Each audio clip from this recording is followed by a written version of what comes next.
الرحمن الرحیم مرکز الحرمین الاسلامی مین ستیانہ روڈ فیصل آباد سے فتاوی آن لائن کے ساتھ آپ کا میزبان میاں طاہر حاضر خدمت ہے۔ یہ پروگرام روزانہ آپ کی خدمت میں شام 4:15 بجے سے 5:15 بجے تک پیش کیا جاتا ہے، اور یہ پروگرام دن کے مختلف اوقات میں مختلف کیبل نیٹ ورک پر بھی دیکھا جا سکتا ہے۔ یہ پروگرام سوال و جواب پر مبنی ہوتا ہے۔ اگر آپ کو بھی کوئی دینی، معاشی، معاشرتی، کاروباری، خاندانی مسئلہ درپیش ہو تو ہمارا ٹول فری نمبر نوٹ کر لیں 0800111777۔ یاد رہے کہ یہ پروگرام سی ڈی کی شکل میں ریکارڈ بھی کیا جاتا ہے۔ آپ اس کی سی ڈی شاپ کمپیوٹر، دکان نمبر 4، بیسمنٹ ریک سٹی سے حاصل کر سکتے ہیں۔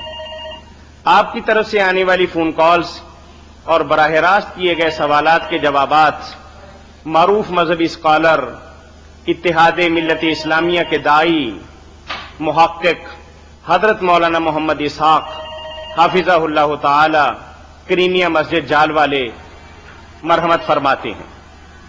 آپ کے سوال کا جواب پھر بھی وضاحت طلب ہو تو ہر جمعۃ المبارک کے روز مولانا موصوف کی مسجد کریمیا مسجد جال ستیانہ روڈ پر علمی مجلس مذاکرہ کا انعقاد ہوتا ہے۔ وہاں براہ راست تشریف لا کر مزید وضاحت اور دلیل حاصل کی جا سکتی ہے۔ تو چلیے ہم سب سے پہلے فون کال لیتے ہیں۔ جی السلام علیکم۔ وعلیکم السلام جی مولانا صاحب آ جائے جی فرمائیں۔ جی بیٹھیں بھائی۔ روزے نہ بندہ خون دے سکتا ہے؟ جی روزے کی حالت کے اندر خون کا عطیہ دیا جا سکتا ہے، یہی سوال ہے بھائی آپ کا؟ جی ہاں جی میرے بھائی دیا جا سکتا ہے، اس سے روزے میں کوئی خلل واقع نہیں ہوتا، اچھا بلکہ یہ نیکی شمار ہوگی۔ آپ کسی مریض کو دے دیں یہ عطیہ، اللہ اجر دے گا۔ ٹھیک ہے، السلام علیکم۔ وعلیکم السلام ورحمۃ اللہ۔ مولانا ہمارے حاضرین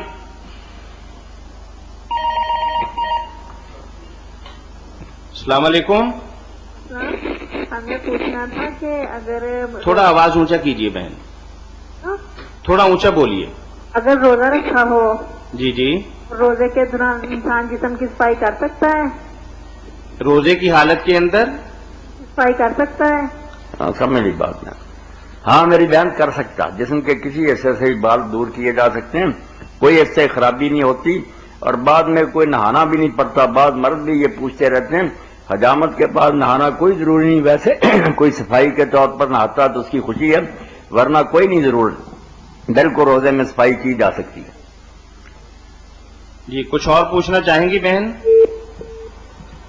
جی مولانا، حاضرین کی طرف سے ہمیں ایک سوال موصول ہوا ہے۔ علاقے اور محلے کے اندر کمیٹی ڈالی جاتی ہے، تھوڑے تھوڑے پیسے اکٹھے کر کے ایک نظام چلتا ہے سماجی سلسلے کا، تو ایسی کمیٹی پر زکوٰۃ واجب ہے یا نہیں؟ قرآن و سنت کی روشنی میں وضاحت فرمائیے۔ کمیٹی میں جو آپ کے پیسے جمع ہیں نا، جتنے اب تک جمع ہوئے ہیں ان پر آپ زکوٰۃ دیں، دوسرے مال کے ساتھ اس کو بھی شمار کریں اور اس پر بھی زکوٰۃ ادا کریں۔ وہ آپ کے پیسے ہیں، کمیٹی کے لیے دیے تو ایسے ہی جیسے بینک میں رکھے ہوتے۔ جزاکم اللہ۔ رات تھوڑی بات ادھوری رہ گئی تھی اصحاب صفہ کے بارے میں، کال لیں۔ جی السلام علیکم۔ وعلیکم السلام۔ جی بھائی۔ اب حضرت صاحب بیٹھے نے؟ جی بیٹھے ہیں سر۔ ہاں جی جی بیٹھے ہیں۔ ہیلو جی میں بیٹھے ہیں۔ سن رہا ہوں، آپ پوچھیں نا جو پوچھنا ہے۔ عورت کیا کرنی ہے کہ سوال سمجھو۔ ہیلو جی جی سوال ایک ہے جی کہ پیشاب وغیرہ کے قطرے نکل جان سلوار سے بیماری کی وجہ نہ جو نماز مطلب ہو جاتی؟ بیماری کی وجہ سے میرے بھائی قطرے نکلے نا تو نہ اس سے وضو ٹوٹتا ہے، نہ کوئی کپڑا خراب ہوتا، آپ نماز پڑھتے جائیں۔ اگر معذور ہو چکے ہیں، قطرے نکلتے رہتے ہیں تو آپ پڑھ ہی جائیں۔ اچھا بس ہر نماز کے لیے ایک وضو کر لیا کریں، بے شک وضو کے دوران بھی قطرے نکلتے رہنا، آپ حکم کی تعمیل کر دیں، یہ قطرے جو ہیں ان کو اپنے لیے آپ بالکل سمجھیں یہ میرے لیے کچھ بھی نہیں، ان کے علاوہ کوئی اور چیز وضو توڑنے والی ہو نا تو پھر وضو کریں، ورنہ یہ قطرے جو ہیں یہ آپ کے حق میں معاف ہیں، ان کا کوئی نہیں آپ سے اللہ سوال کرے گا۔ جڑا پیٹ کی گیس کا مسئلہ ہے وہ بھی اتنا ہی ہے؟ وہ بھی ایسا ہی، جو آدمی کسی بیماری میں بھی مبتلا ہے نا اور اس سے جان نہیں اس کی چھوٹتی، اس کو معافی ہے، وہ نماز نہ چھوڑے، پڑھتا رہے، بے شک ہوا خارج ہوتی رہے، قطرے بہتے رہے، چوتھے حالے چ مطلب ایک دفعہ وضو کر کے مسجد چ جماعت نہ نماز پڑھے، جماعت کے ساتھ پڑھے۔ حضرت سعید بن مسیب رضی اللہ عنہ کا قول لکھا ہے امام مالک نے کہ اگر آپ دیکھیں نا کہ آپ کی ران پر قطرے بہ رہے ہیں، بالکل دھار بہ رہی ہے، تو پھر بھی آپ نماز پڑھتے جائیں، اللہ مہربان قبول کرے گا نماز۔ ہے نا، بہت مہربانی جی، جزاکم اللہ۔ السلام علیکم۔ وعلیکم السلام ورحمۃ اللہ۔ یہ اصحاب صفا کے بارے میں تھوڑی وضاحت مزید درکار ہے۔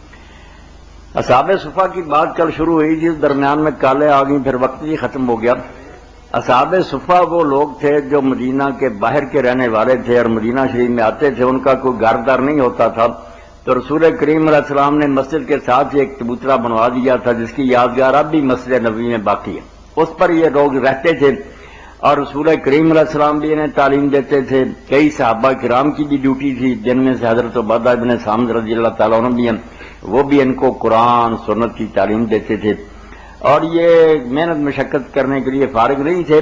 ان سے حضور علیہ الصلوۃ والسلام یہ کام لیتے تھے کہ جب دوسرے علاقوں میں دین کی تبلیغ کے لیے مبلغ درکار ہوتے تھے تو ان کو پھر بھیجتے تھے، یہ دین کی تبلیغ کرتے تھے، جہاد میں بھی جاتے تھے، جس کی شادی ہو جاتی تھی وہ پھر اپنا گھر آباد کر لیتا تھا، جیسے ابو ہریرہ رضی اللہ عنہ بھی پہلے انہی میں تھے، پھر ان کی شادی ہو گئی، گھر بن گیا، وہ اپنے گھر میں چلے گئے۔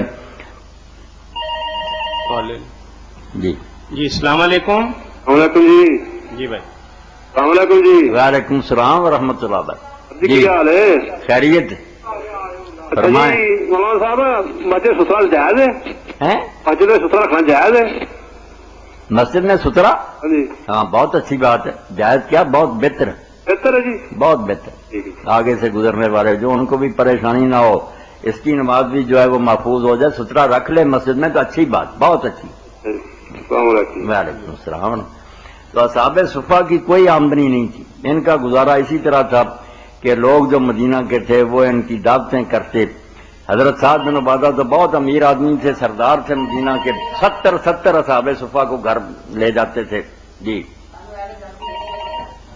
السلام علیکم۔ وعلیکم السلام جناب، اگر سوال ہے رضے، فرمائیں۔ رزق بھی تنگی واسطے، تنگ دستی کاروبار نہیں چلتا ہے، واسطے کوئی پڑھن واسطے دسو۔ بس اللہ سے دعا کرنی چاہیے، 1100 مرتبہ نا، ہاں جی 11 تسبیحیں صبح شام کسی وقت بھی آپ کر سکتے ہیں، رات کریں دن کریں، یا مغنی یہ لکھ لیں اور درود شریف اول آخر پڑھیں، انشاءاللہ اللہ غنی کر دے گا۔ کیا مغلی؟ یا مغنی 11 تسبیحیں پڑھیں، کیا مغلی؟ بالکل اللہ تعالیٰ فضل فرمانے والا۔ مہربانی۔ السلام علیکم۔ وعلیکم السلام ورحمۃ اللہ۔ جی عبادت تو 70 اصحاب صفا کو حضرت سعد بن عبادہ کھانا دیتے تھے، اور ایسا بھی لوگ کرتے تھے جب ان کے باغوں میں کھجوریں پکتی تھی نا، لے آتے، تو تنگی کے زمانہ میں تو یہ حال تھا کہ جو رسیاں تھیں مسجد نبی میں بندھی ہو، ان کے ساتھ وہ گچھے لٹکا دیتے تھے، یہ توڑ کر باندھتے نہیں تھے، جو کھجور پھر اپنے آپ گرتی نا، اس کو تھوڑا تھوڑا کر کے آپس میں تقسیم کر لیتے۔ دین بڑی مشقت سے ہم تک پہنچا۔ لباس کا یہ حال تھا، کبھی رسول کریم تشریف لاتے تو یہ اٹھنے کی کوشش کرتے احترام کے لیے، تو ننگے ہو جاتے، صرف ایک صافہ ہی ہوتا ہے ان کے نیچے، ازار بند کی جگہ ازار کی جگہ، ورنہ کوئی شے نہ ہوتی، تو حضور نے پھر منع کر دیا کہ تمہارا کپڑا چھوٹا ہے، تم بیٹھے رکھو۔ بعد میں اللہ نے پھر بڑی فراخی دے دی، اللہ ان پر رحمت فرمائے۔ تعداد ان کی کوئی معین نہیں تھی، کبھی 70 ہو جاتے تھے، کبھی 40، جو آخر تک ہوئے نا کل ملا کر وہ 400 کے قریب ہے۔ امام ابو منعم اصفہانی نے ان پر مستقل کتاب لکھی، ان کے حالات بھی جمع کیے۔ جزاکم اللہ۔ تو اس کے ساتھ ایک ضمنی سوال درمیان میں آ گیا کہ استاد کے لیے کھڑا ہونا، ہاں یہ قیام جو ہے نا تعظیم کے لیے، اس کا بھی بعض لوگ انکار کرتے ہیں کہ یہ نہیں ہونا چاہیے۔ کوئی شخص خود تو اپنے لیے پسند نہ کرے کہ لوگ میرے لیے کھڑے ہوں، جیسے حضرت انس رضی اللہ تعالیٰ عنہ کہتے ہیں کہ ہم رسول کریم علیہ السلام کے لیے کھڑے نہیں ہوتے، کیونکہ ہمیں پتا تھا کہ حضور اپنے لیے پسند نہیں کرتے۔ اللہ اکبر، اس سے اونچا بھی کوئی مقام ہو سکتا ہے کہ کائنات کے سردار تھے مگر اپنے لیے کھڑا ہونا پسند نہیں کرتے تھے، حرام نہیں تھا، آپ نے فرمایا کھڑے ہوا کرو حضرت سعد کے لیے۔ ان کا ایک حدیث پاک میں جو آتا پھر بذات کرتا ہوں میں یہ سننے کا۔ جی السلام علیکم. آپ سے پوچھنا تھا کہ میرا بھائی بہت بیمار ہے اور اس کی حالت بہت خراب ہے، تو اس کے لیے کوئی صورت بتا دے پڑھنے کے لیے. یعنی بیمار بھائی کے لیے کوئی وظیفہ درکار ہے. اللہ تعالیٰ شفا دے، اللہ تعالیٰ تندرستی دے. آپ صبح شام 131 مرتبہ نا لکھ لیں، 131 مرتبہ اول آخر درود شریف اور درمیان میں 131 مرتبہ نا یا سلام ہو. یہ ابھی پڑھ کر نا اس کو پانی پر یا دوائی پر پھونک مار کر کھلائیں پلائیں. اللہ شفا دے، اللہ تندرستی دے، بھائی کو اللہ تعالیٰ تندرستی بخشے. السلام جی یا سلام ہو، یہی جو سلام کہتے ہیں نا السلام علیکم، یہی سلام ہے جو اللہم انت السلام ومنک السلام نماز کے بعد بھی کہتے ہیں. اللہ پاک کا نام ہے، اس لیے نا آپ یا سلام ہو یہ پڑھتی 131 مرتبہ پڑھ کر نا یہ پلائیں ان کو. اول آخر درود شریف پڑھیں 25 مرتبہ. 131. السلام علیکم. وعلیکم السلام ورحمۃ. بہت اچھی بات طاہر صاحب نے پوچھی. ایک حدیث پاک سے لوگوں کو غلط فہمی ہوگی کہ تعظیم کے لیے قیام نہیں کرنا چاہیے. وہ آپ نے فرمایا جو یہ پسند کرتا ہے کہ ان یتمثل له الرجال، اس کا ترجمہ لوگوں نے کر دیا کہ کھڑے ہونے کو پسند کرتا نا اس کا ٹھکانہ دوزخ. نہیں، کھڑے ہونا نہیں، مورتیاں بن کر میرے سامنے کھڑے رہے. آئے خود بیٹھ جائے جیسے متکبر افسر کرتے ہیں، بیٹھے ہوئے لوگ بیچارے کھڑے، ان کو نہ بینچوں پر بیٹھنے دیتے نہ نیچے. یہ تمثل ہے کہ وہ بت بنے کھڑے ان کے سامنے. ایسا جو پسند کرتا اس پر لعنت، وہ جہنمی ہے. جو آیا لوگ ادب سے کھڑے ہوئے وہ بھی بیٹھ گیا، دوسرے بھی بیٹھ گئے، اس کے لیے کوئی بات نہیں. ٹھیک. جی بہت شکریہ آپ کا مولانا. ایک محمد عثمان صاحب ہمارے حاضرین میں تشریف فرما ہیں، انہوں نے ہمیں سوال بھجوایا ہے، نماز کے دوران کیا اپنی زبان کے اندر بھی کوئی دعا کی جا سکتی؟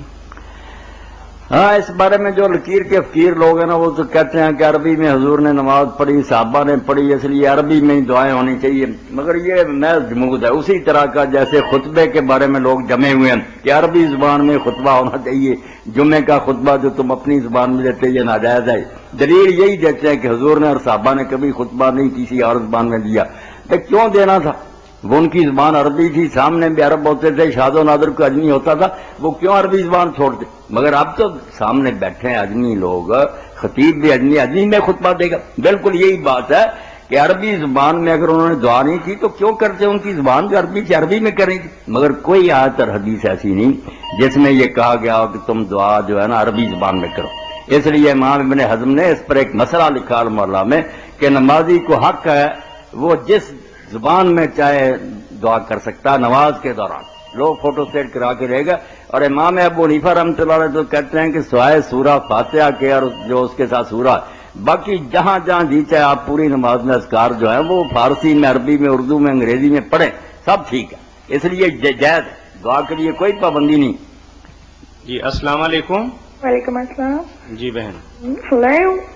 جی فتاوا آن لائن. جی مجھے ایک سوال پوچھنا تھا آپ لوگوں سے. جی پوچھیے. جی وہ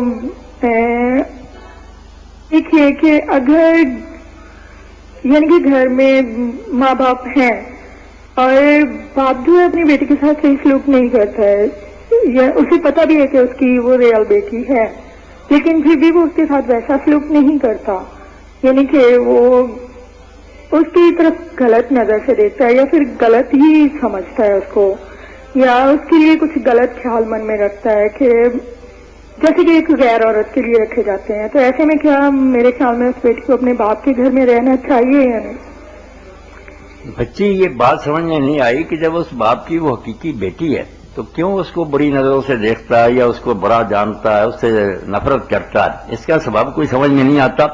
بچی کو بھی اپنے حالات پر نظر کرنی چاہیے نا، بغیر کسی ضد کے وہ دیکھے کہ مجھ سے کوئی ایسی حرکت تو نہیں صادر ہوتی جس کی وجہ سے باپ ناراض ہوتا. ورنہ یہ تو بیٹی آپ جانتے ہیں باپ اور ماں کے دل میں جو شفقت رکھی ہے اولاد کے لیے اللہ نے، اس میں شاید ہی کوئی استثناء ہو، ورنہ سارے ماں باپ خیر خواہ ہوتے ہیں اپنی اولاد کے، وہ دشمنی نہیں کرتے. یہ بات نہیں ہے کہ وہ یعنی کہ جیسے غیر عورت کے ساتھ تعلق رکھتے ہیں نا ویسے وہ اپنی بیٹی کے ساتھ رکھتے ہیں. مولانا میں تھوڑی سی وضاحت کر دیتا ہوں. جی. اخبارات کے اندر یہ بات روز آتی رہتی ہے کہ باپ نے اپنی بیٹی کے ساتھ غلط کام کر لیا.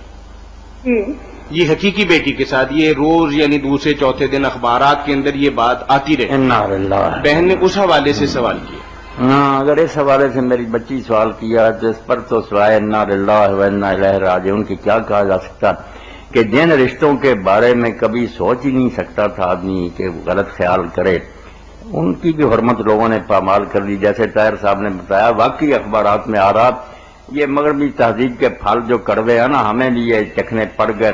یہاں بھی لوگ بیٹی بہن کا خیال جو ہے وہ نظر انداز کرنے لگے. اللہ انہیں ہدایت کرے، اور اگر ایسے حالات ہوں تو ایسے گھر سے چلے جانا چاہیے، بالکل اپنی عصمت کی حفاظت کرنی چاہیے. ساتھ میں یہ سوچتے ہوئے بھی کوئی یعنی کہ اس بیٹی کا یعنی کہ اس لڑکی کا ہاتھ تھامنا چاہے تو وہ اس سے شادی کر سکتی ہے. کر سکتی. ان حالات میں اس کو ایسے باپ کو بالکل دفع کرنا چاہیے اور شادی اپنی کا انتظام کرنا چاہیے. ایسا باپ کوئی ولی نہیں. ولی کے لیے حضور نے ولی مرشد کہا کہ وہ ولی ہوتا ہے جو بھلا کرتا ہے لڑکی کا. ایسا فاسق اور بدکار آدمی جو خود ہی عزت لوٹنا چاہتا ہے وہ کیا ولی ہے؟ اس کی ولایت ختم ہو جاتی ہے. اس کو چاہیے قاضی کی طرف رجوع کرے، مجسٹریٹ کے سامنے پیش ہو، بیان دے، وہاں سے اجازت لے کر نکاح کر لے.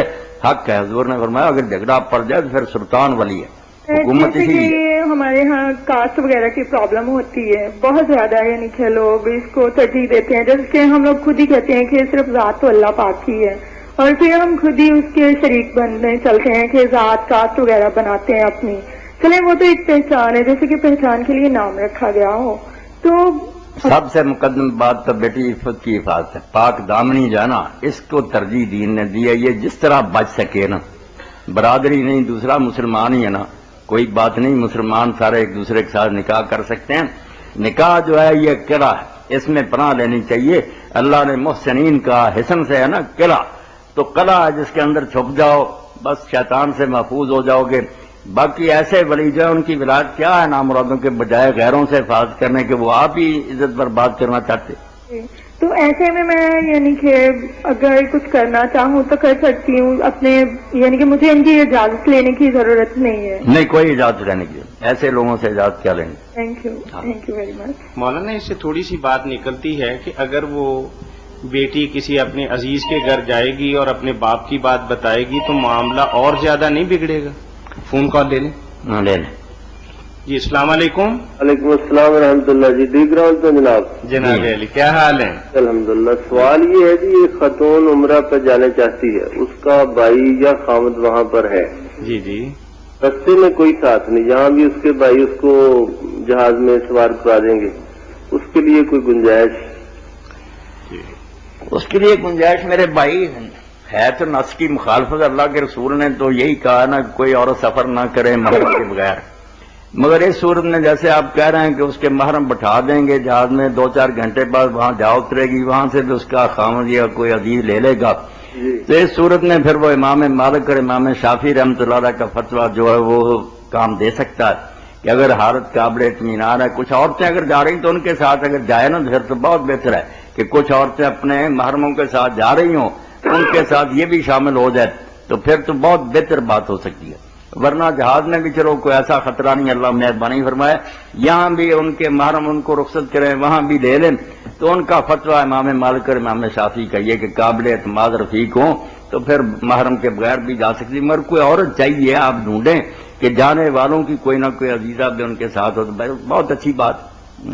اللہ. دوسری بات یہ ہے جی کہ ہمارے ایک ساتھی ہیں، انہوں نے کوئی روزہ نہیں چھوڑا.